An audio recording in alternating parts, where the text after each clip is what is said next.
Assalamualaikum warahmatullahi wabarakatuh. Sahabat Smart Skill School yang insya Allah dirahmati. Nah, ada cerita nih. Ceritanya tentang salah satu imam dari 4 mazhab, yaitu Imam Hanafi. Namanya Imam Hanafi itu adalah Nu'man, ya. Satu waktu dalam satu tempat ada anak kecil di depan Imam Hanafi pakai terompah zaman dulu nih ya. Nah, Imam Hanafi berpesan kepada anak itu, "Nak, hati-hati. Jangan sampai terompahmu itu engkau pakai tidak benar kemudian kamu nanti tergelincir." Lalu anak itu mengucapkan terima kasih kepada Imam Hanafi. Lalu dia bertanya, "Bolehkah aku tahu siapa namamu, wahai bapak?" kata dia. Lalu Imam Hanafi memperkenalkan dirinya, "Saya Nu'man," atau orang-orang biasa mengenal saya dengan Imam Hanafi. Anak itu kaget ya, terkejut. Kalau gitu Anda adalah yang disebut sebagai Al-Imam Al-Azam. Imam yang besar gitu ya. Zaman sekarang kita kalau disebut imam besar, kayaknya gimana banget gitu. Padahal orangnya sih mungkin kecil-kecil aja ya.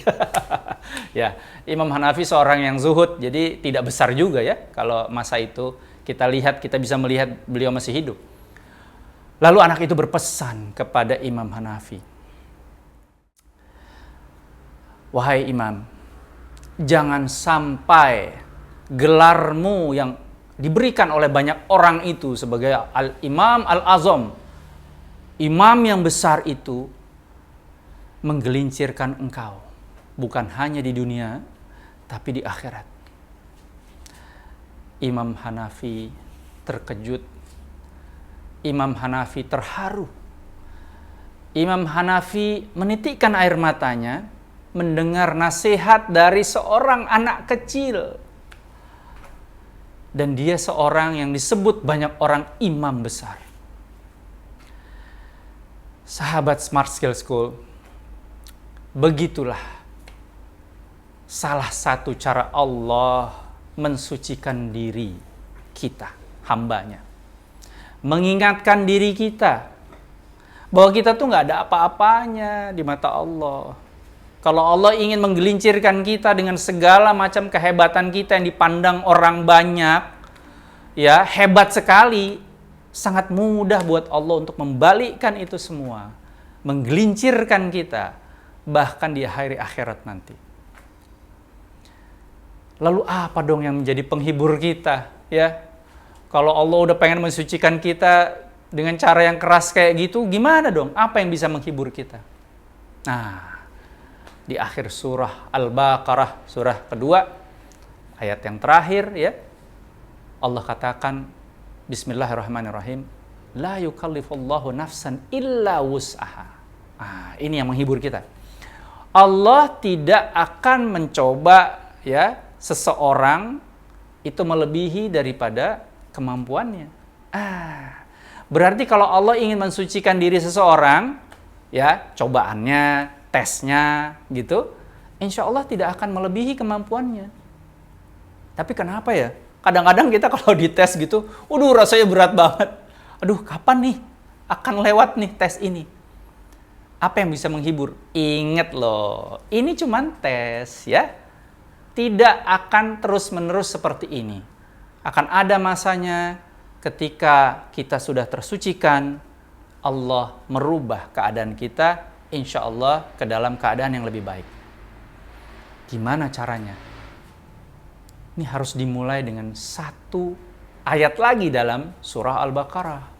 Surah sebelum ayat yang terakhir ya. Di dalam surah Al-Baqarah, ayat 222. Kita harus dapat cinta Allah nih, supaya nanti berubah kita ya. Di situ Allah katakan, Bismillahirrahmanirrahim, "Innallaha yuhibbut tawabin wa yuhibbul mutatahhirin." Nah, ini penting.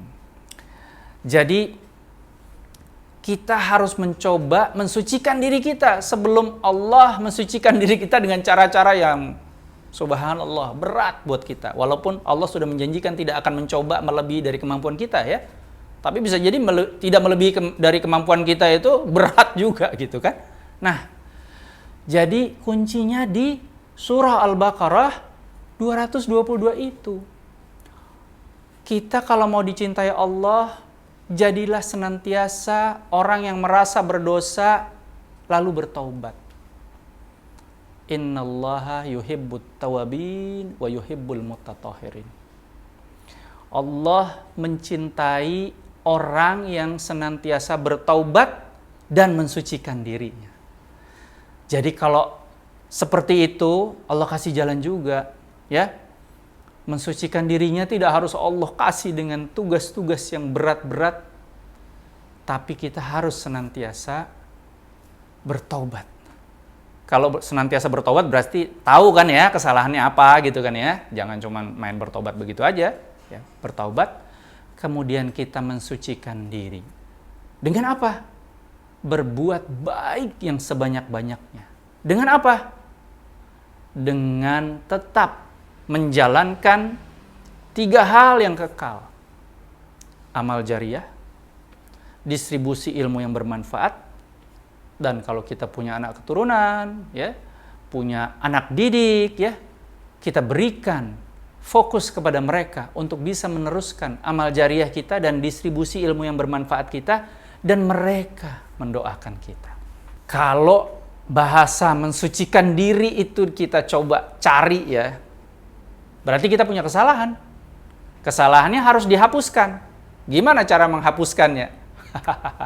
Kalau kita punya kesalahan sama Allah, lebih mudah. Karena Allah Maha Pemaaf.